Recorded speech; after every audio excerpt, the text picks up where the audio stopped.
बिस्मिल्लाहिर्रहमानिर्रहीम। नाज़रीन अस्सलाम वालेकुम, मैं हूँ इमरान वसीम।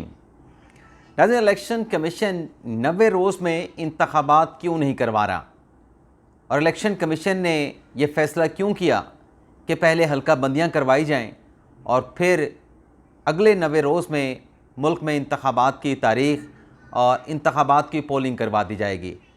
ये जो कल नाज़रीन इलेक्शन कमीशन ने फ़ैसला दिया, आज उसका तहरीरी यानी रिटन ऑर्डर जो है वो इलेक्शन कमीशन ने जारी कर दिया है। इस तहरीरी ऑर्डर में नाज़रीन 2 पॉइंट्स बड़े अहम हैं जो इस वीडियो लॉग में आपके साथ हम शेयर करेंगे, जिससे आप नाज़रीन ख़ुद ये फ़ैसला कीजिएगा कि जब ऐसी सूरत-ए-हाल है, इतनी बड़ी डेवलपमेंट पाकिस्तान की पॉपुलेशन में हो चुकी है, तो फिर नई हल्का बंदियाँ करवाना क्यों नागुज़ीर है। इलेक्शन कमीशन के नाज़रीन फ़ैसले में ये कहा गया कि इदारा शुमारियात ने जिसने मुल्क में मरदमशुमारी करवाई, उसकी तरफ से नए जो सेंसस हैं उनके नताइज को 7 अगस्त को गज़ट कर दिया गया, शाया कर दिया गया, जारी कर दिया गया। इलेक्शन कमीशन ने अपने हुक्मनामे में कहा है कि इलेक्शन एक्ट के कानून के मुताबिक जिसमें ये लिख दिया गया है और उस कानून के मुल्क के तमाम इदारे उस पर अमल करने के पाबंद हैं, और लिखा यह गया है उस कानून में, इलेक्शन एक्ट में, कि जब नई मरदमशुमारी के नताइज शाया कर दिए जाएंगे तो फिर मुल्क में जो भी इलेक्शन होगा वो नई हल्का बंदियों पे करवाया जाएगा। इसके साथ इलेक्शन कमीशन ने यह भी कहा है कि जो नई मरदमशुमारी के नए सेंसस के जो नताइज सामने आए हैं उसमें ज़िली सतह पे, सूबाई सतह पे और हलकों की सतह पे बहुत बड़ी तब्दीलियाँ आबादी के लिहाज से देखने को मिली हैं, और नई मरदमशुमारी के नताइज के मुताबिक 20,805 नए ब्लॉक सामने आए हैं। जब इतनी बड़ी आबादी, इतने हज़ारों की तादाद में 21,000 के करीब तकरीबन ये नए ब्लॉक सामने आए हैं, तो फिर इतनी बड़ी आबादी को, नए ब्लॉक्स को कैसे नज़रअंदाज करके पुरानी हल्का बंदियों पर जो है वो इंतखाबात करवाए जा सकते हैं। तो ये तहरीरी फ़ैसला इलेक्शन कमीशन का कल ज़बानी और आज रिटन ऑर्डर जारी कर दिया गया। इसके 2 पॉइंट्स हमने आपके साथ शेयर किए। इसके साथ साथ नाज़रीन, इसी फैसले में इलेक्शन कमीशन ने यह भी कहा है कि रियल रिप्रेजेंटेशन हो असम्बलियों में, प्रोविंशियल असम्बलियों में और उसके साथ साथ नेशनल असम्बली में। इसके लिए ज़रूरी है कि पहले हल्का बंदियाँ करवाई जाएँ और जो वोटर फ़हरिस्तें हैं, नई मरदमशुमारी के बाद, नई हल्का बंदियों के बाद वोटर फ़हरिस्तों को भी अपडेट किया जाए, ताकि जब भी इलेक्शन हो तो मुल्क में आवाम की सही नुमाइंदगी सामने आए। तो एक तो ये ख़बर आपके साथ हमने शेयर करनी है। इसके अलावा नाज़रीन, मुर्तज़ा सोलंकी साहब जिन्होंने कल वफाकी वज़ीर इत्तलात व नशरियात का हल्फ उठाया, आज वो वफाकी काबीना के इजलास में शरीक हुए और वफाकी काबीना के इजलास के बाद उन्होंने पहली अपनी प्रेस ब्रीफिंग दी है। यानी काबीना के इजलास में क्या फ़ैसले हुए, उन फ़ैसलों के हवाले से न सिर्फ आगाह किया, बल्कि पहली मरतबा वो सहाफ़ियों के सामने आए बतौर मिनिस्टर इंफॉर्मेशन एंड ब्रॉडकास्टिंग। वैसे तो सहाफ़ी हैं, हमारे सीनियर हैं, हमारे बुज़ुर्गों में से हैं, तो उनके साथ मुलाकात तो होती रहती थी, लेकिन आज बीइंग ए मिनिस्टर जब वो प्रेस ब्रीफिंग के लिए आए तो सहाफ़ियों की तरफ से कुछ अच्छे, कुछ सख्त सवालात भी किए गए। लेकिन एक सवाल जो पूछा गया, जिस पर हमारे जो इमरान खान साहब के वोटर सपोर्टर हैं, जो चाहने वाले हैं, वो बड़े खफा हुए हैं, और उस जवाब को लेके सोशल मीडिया पे कुछ यूट्यूबर्स ने अपने सोलंकी साहब को, मुर्तज़ा सोलंकी साहब को टारगेट भी किया, उन्हें हदफ तनकीद भी बनाया। अब सवाल था कि इलेक्शन कब होंगे, कब तक इलेक्शन इंतखाबात करवा दिए जाएंगे। आप निगरान हुकूमत में वज़ीर हैं, काकर साहब वज़ीर आज़म हैं, तो आप कब तक इंतखाबात करवाएंगे। तो बड़ा ज़बरदस्त जवाब दिया अपने सोलंकी साहब ने, किसी लगी लिपटी लगे के रखे बगैर, कि देखें, इंतखाबात करवाना हमारा काम नहीं है, इंतखाबात कराना इलेक्शन कमीशन का काम है। हम जो निगरान सेटअप, हमारी जो निगरान हुकूमत है या निगरान वज़ीर आज़म की जो निगरान काबीना है, वो अपनी आइनी ज़िम्मेदारी पूरी करेगी। तो इस पर कोहराम मचा हुआ है सोशल मीडिया पर कि ये किस किस्म का जवाब मुर्तज़ा सोलंकी साहब ने दिया है। ये तो इलेक्शन करवाने से इनकारी हो गए, ये तो कह रहे हैं कि हमारे पास इलेक्शन करवाने का अख्तियार ही नहीं, तो फिर इलेक्शन कौन करवाएगा। अब ये जो अक्ल से आरी लोग हैं, अक्ल के फारिग लोग हैं, इनको बंदा क्या समझाए। बे आइन का आर्टिकल जो ग़ालिबन 216 से या 218 से शुरू हो जाते हैं और 224 तक चलते हैं, तो वो पढ़ लिए जाएँ, 25 तक हैं, पढ़ लिए जाएँ, तो वो तमाम इंतखाबात के इनेकाद के हवाले से बात करते हैं और उसमें लिख दिया गया है, कह दिया गया है, ये तय कर दिया गया है कि इलेक्शन करवाना इलेक्शन कमीशन की जिम्मेदारी है। अब कुछ दोस्त सवाल पूछेंगे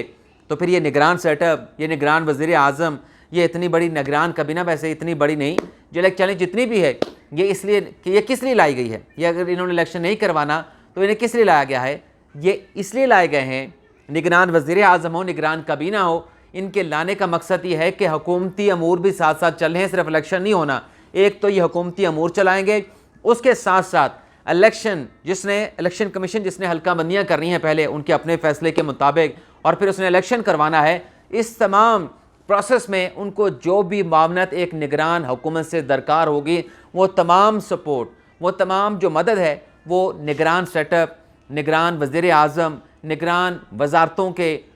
के जो निगरान वज़रा हैं, जो काबीना है, वो इलेक्शन कमीशन को फराहम करेंगे, एक्सटेंड करेंगे। तो इन लोगों के आने का मकसद ये है कि हुकूमती अमूर स्टैंड स्टिल ना हो जाएं। इलेक्शन के लिए ये तो नहीं कि आप हुकूमत का पहिया बंद करके रख देंगे, हुकूमत की दुकान को, हुकूमत के दफातर को बंद करके रख देंगे। हुकूमत भी चलानी है, इलेक्शन भी कराना है। तो हुकूमत में निगरान वज़ीर आज़म, निगरान काबीना इसलिए लाए जाते हैं ताकि अगर मुस्तकिल हुकूमत तो ज़ाहिर सी बात है कि इलेक्शन के प्रोसेस में वो अपने आप को इन्फ्लुएंस करेगी, उसमें असरअंदाज होगी। तो उस चीज़ को रोकने के लिए यहाँ पे निगरान सेटअप और इलेक्शन साफ शफाफ बनाना, कब कराना, इंतज़ामात करना, ये इलेक्शन कमीशन की ज़िम्मेदारी है। इसके अलावा नाज़रीन, जिन लोगों को ये एक सवाल रहता है, जो सवाल का जवाब मांगते हैं कि इलेक्शन कब होंगे, फरवरी में होंगे, नवंबर में होंगे, तो कुछ हतमी तौर पे कहना, फरवरी से आगे भी मामला जा सकता है, फरवरी से पहले भी आ सकता है,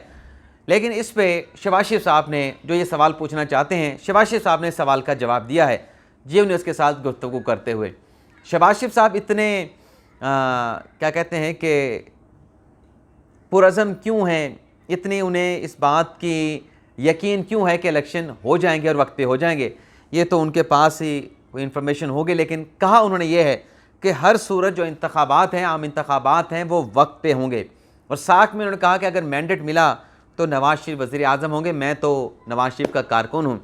अब ये नून लीग का, शरीफ ख़ानदान का अपना फ़ैसला है। शहबाज शरीफ साहब का दावा है कि इंतखाबात पर तो वक्त पे होंगे, लेकिन क्या ही बेहतर हो कि बजाय इसके नवाज़ शरीफ के साथ बेशक ज़्यादती हुई, बेशक उनको जो है वो बहुत सारे केसेस का जो कि बनते थे नहीं बनते थे उनको फेस करना पड़ा, जेल में भी जाना पड़ा, और ऐसा मुश्किल वक्त कि अहलिया का इंतकाल हुआ, उनके साथ नहीं थे। उससे पहले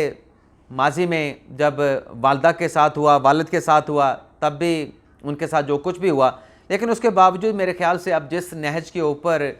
जिस लेवल पर, जिस कद काट के नवाज़ शरीफ या ज़रदारी लीडर बन चुके हैं, ज़रदारी साहब तो मेरे ख्याल में बहुत पहले किंग मेकर की जो पोजीशन है मुल्क में वो संभाल चुके हैं, अपनी पार्टी में भी और वैसे भी सियासतदानों में भी। तो नवाज़ शरीफ को भी अब किंग मेकरी करनी चाहिए, और बाकी जमात किसने चलानी है, कैसे चलानी है, इसके लिए शहबाज शरीफ हैं उनके पास, मरीम नवाज़ हैं, हमजा शहबाज शरीफ हैं, सलमान शहबाज शरीफ हैं, हुसैन नवाज़ हैं, पार्टी के और बड़े सीनियर रहनुमा हैं, ख्वाजा आसिफ साहब हैं, एहसन इकबाल साहब हैं, शाहिद ककान अब्बासी साहब हैं, मिफ्ता इस्माइल हैं, मुसद्दिक मलिक साहब हैं, नए नए चेहरे हैं, मोहसिन शाहनवाज रांझा साहब हैं, अता ताड़ साहब हैं, और सबसे बढ़ के अता ताड़ साहब से जैसे जिन्होंने डिस्क्वालिफिकेशन भी बर्दाश्त की, और उसके साथ साथ दानियल अजीज़ साहब, उन्होंने भी डिस्क्वालिफिकेशन को 5 साल तक सहा है, निहाल हाशमी है, इतने सारे लोग मौजूद हैं, पार्टी इनसे चलवाएं और ख़ुद बैठ के पॉलिटिकल किंग मेकरी करें। लेकिन बहरहाल फैसला तो नून लीग का अपना है, जो कुछ भी उन्होंने करना हमने तो नहीं करना। अब आ जाते हैं कि इमरान खान साहब की गिरफ्तारी पे अमेरिका से क्या रद्द अमल आया है और किसका रद्द अमल आया है।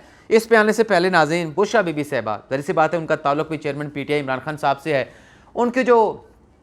चंद रोज़ पहले इमरान खान साहब के साथ मुलाकात हुई, उस मुलाकात में जो कुछ विटनेस किया बुशरा बीबी साहबा ने, जो उनकी गुफ्तगू हुई इमरान खान साहब के साथ, उसके बाद उन्होंने एक ख़त लिखा है। अब उस ख़त में बुशरा बीबी साहबा क्या कह रही हैं, इसका आप कंपैरिजन करें जो खान साहब के वकला उनके साथ मुलाकात करके बाहर आके बताते हैं। वकला खान साहब के मुलाकात करके आते हैं, चेयरमैन PTI इमरान खान साहब से बाहर आके कहते हैं कि खान साहब का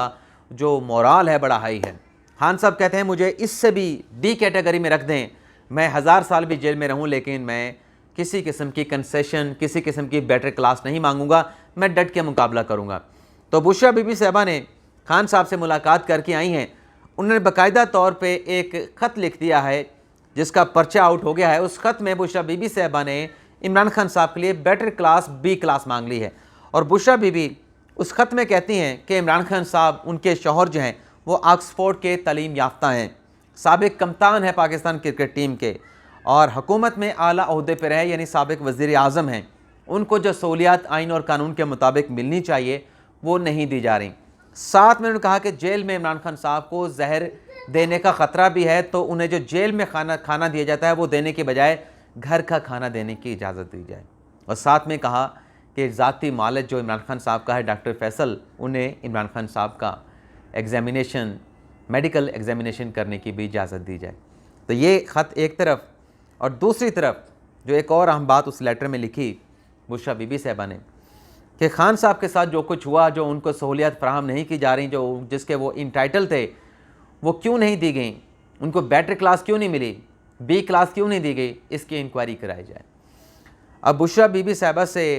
उन्होंने एतराफ़ तो किया कि खान साहब किस हालत में हैं और खान साहब चाह रहे हैं कि उन्हें बेटर क्लास दी जाए, लेकिन सवाल ये है कि आज बुशरा बीबी साहबा अपने खामन के लिए तमाम चीज़ें मांग रही हैं जो कि वो अहल हैं, लेकिन जब यही उनके शौहर इमरान खान साहब वज़ीर आज़म होते हुए अपने सियासी मुखालफिन के AC उतरवाने की बात करते थे, अपने सियासी मुखालफिन को इसी किस्म के हालात में धकेलने की, कैद में रखने की बात करते थे, तब बुशरा बीबी साहबा ने अपने खामद को क्यों नहीं समझाया। खान साहब तो हर बात बुशरा बीबी साहबा की मानते थे, हर बात मानते थे। अमेरिका में कह के आते थे कि शाहिद खकान अब्बासी को गिरफ़्तार कराऊंगा, यहाँ पे आके शाहिद खकान अब्बासी को गिरफ़्तार कर देते थे। उस वक्त बुशरा बीबी साहबा कहाँ थी। आज आइन और कानून के मुताबिक खान साहब के लिए बेटर क्लास मांगी जा रही है, मिलनी चाहिए, उसकी मुखालफत नहीं करते, लेकिन माजी में आप जो कुछ करते रहे, कम से कम आज उसका एहतराफ़ भी कर लें। इसके अलावा नाज़रीन, जो खान साहब के हवाले से ख़बर है वो आपको बता देते हैं, जो इमरान खान साहब की गिरफ़्तारी पर रद्दअमल आया है। पहले आपको रद्दअमल बता देते हैं नाज़रीन, फिर आपको बताएंगे कि ये कहा किसने है। मैं आपको बताता जी। इसमें कहा गया, जिस शख्स से ये सवाल पूछा गया इमरान खान साहब की गिरफ़्तारी के हवाले से, इसमें कहा गया कि अल्लाह ताला इंसान को ज़िंदगी में बहुत कुछ देता है, लेकिन उसे संभाल कर रखना इंसान के अपने हाथ में है। मेरा ख्याल है कि ज़िंदगी में और भी बहुत कुछ सीखने को मिलेगा। मेरी ख्वाहिश है जो भी हो इस मुल्क के लिए बेहतर हो, यानी पाकिस्तान के लिए बेहतर हो। और फिर उनसे सवाल हुआ कि क्या आइंदा वक्तों में आप ख़ुद को वज़ीर आज़म देखते हैं, जिस पर जवाब दिया उस अहम शख्सियत ने, नामवर शख्सियत ने, कि मैं इन चीज़ों में नहीं पढ़ना चाहता, ना मुझे शौक़ है। अल्लाह ने मुझे बहुत इज़्ज़त दी है और मैं जो कुछ कर रहा हूँ अपनी एक ऑर्गेनाइजेशन के ज़रिए, फलाही इदारे के ज़रिए, मैं जो कुछ भी अपने मुल्क के लिए कर सका मैं करूँगा। और फिर मुस्कुराते हुए उन्होंने कहा कि हकीकत में तो सियासत मैं कर रहा हूँ, क्योंकि पाकिस्तान और आवाम की खिदमत करना सियासतदानों का काम है, जो मैं कर रहा हूँ। तो ये थे नाज़रीन हमारे साबिक क्रिकेटर जिन्होंने तेज़ तरीन सेंचुरी बनाई 1996 में श्रीलंका के ख़िलाफ़ नैरोबी के ग्राउंड पे, शाहिद अफरीदी साहब जो आए और फिर छा गए। तो इन्होंने अमेरिका में आजकल ये मौजूद हैं, वहाँ पे T20 लीग हो रही है, तो वहाँ पे उनसे ये सवाल हुआ कि इमरान खान साहब की गिरफ़्तारी के हवाले से आपको बता देते हैं सवाल क्या था। अमेरिका के दौरे पे मौजूद शाहिद अफरीदी ने वॉइस ऑफ अमेरिका से गुफ्तगू करते हुए इमरान खान की गिरफ़्तारी और सज़ा पर कोई भी वाज़ेह जवाब देने से गुरेज़ किया। शाहिद अफरीदी ने कहा कि 1996 से लेकर 2021 तक मैं भी PTI का हिस्सा रह चुका हूँ। 2013 में इमरान खान को पहली मरतबा वोट दिया था, लेकिन मैं अभी अमेरिका क्रिकेट खेलने आया हुआ हूँ। शाहिद अफरीदी ने कहा कि मुझे लगता है कि अल्लाह ताला इंसान को ज़िंदगी में बहुत कुछ देता है, लेकिन उसे संभाल के रखना इंसान के अपने हाथ में है। तो ये वो बातें दोबारा से रिपीट नहीं करूँगा। तो ये शाहिद अफरीदी साहब ने अमेरिका में ठहर के खान साहब की गिरफ़्तारी के ऊपर इस किस्म का रद्दअमल दिया है, जो कि ना देने के मुतरादिफ है, या अगर दिया है तो उसमें अगर उसका एनालिसिस करें, उसको अगर डीकोड करें, तो उसमें कहा गया जैसे कि अल्लाह ताला इंसान को बहुत कुछ देता है, उसको संभाल के रखना हमारे अपने हाथ में होता है। तो आज अगर इमरान खान साहब गिरफ़्तार हैं तो उसका अगर आप शाहिद अफरीदी साहब के जवाब का क्रिटिकल एनालिसिस करें तो कह रहे हैं कि जो कुछ भी है उसमें खान साहब की अपनी भी ज़िम्मेदारी शामिल है, वो ख़ुद भी रिस्पॉन्सिबल हैं। इसके अलावा ना खान साहब की एक विकेट गिरी नाज़रीन GB से। फतहुल्लाह खान साहब जो कि मिनिस्टर थे GB में, वज़ीर मनसूबा बंदी, उनके ख़िलाफ़ साबिक डिप्टी स्पीकर जमील अहमद साहब ने 2 केसेस किए थे कि धांधली की है, तो वहाँ पे उनके ख़िलाफ़ फ़ैसला आया है और उनको नाअहल करार दे दिया गया है। इसके अलावा नाज़रीन सरफराज बुगटी साहब जिन्हें वज़ारत दाखिला का कलमदान सौंपा गया है, आज वो वज़ारत पहुँचे हैं, उन्होंने अपनी वज़ारत का चार्ज संभाला है। वहाँ पर उनको सलामी भी दी गई और तारीफ़ी आला अफसरान के साथ मुलाकातें भी हुई और ज़ैली इदारों से मुतल्लिक़ और उनकी प्रोग्रेस से मुतल्लिक़ और वहाँ पर जो मंसूबे चल रहे हैं, जो चीज़ें जो है वो पेशरफ्त हो रही है जिन चीज़ों पे, उनसे मुतल्लिक़ ब्रीफिंग दी गई। और पहला ऑर्डर सरफराज बुगटी साहब ने यह दिया है कि असला लाइसेंस पर पाबंदी लगा दी गई, नया कोई असला लाइसेंस जारी नहीं किया जाएगा। अब इसमें मैंने अपने वालिद साहब, भाई और बहनोई के लिए 3 लाइसेंस अप्लाई कर रखे हैं, उसकी अप्रूवल भी हो चुकी थी, लेकिन अब किसी से कह भी नहीं सकते। अजीब लगता है किसी को कहते हो कि यार हमारे वो लाइसेंस जारी करा दें, ज़रूरत है वालिद साहब को, भाई को, बहनोई को।